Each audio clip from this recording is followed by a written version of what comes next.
Alright, so here we're asked to write an equation for the parabola in standard form, and then you can use a graphing utility to graph the equation and verify your result. So basically we need to consider the vertex form of our function and just recall that A causes a vertical stretch or compression, and then if that value is negative, it causes a reflection about the x-axis, so it flips upside down. H moves your graph left or right, and it's the opposite sign that you would normally think. If it's minus, it's to the right. If it's plus, it's to the left. K is your vertical translation, so if it's plus, it's up. If it's minus, it's down. You can also think about HK as your vertex.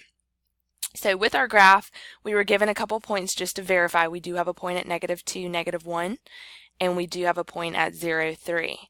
This helps us decide, one, where did our function translate to, and then also did our function maintain the original proportions that the graph x squared has.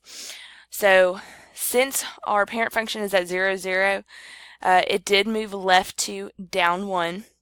So we can say f of x equals x plus 2,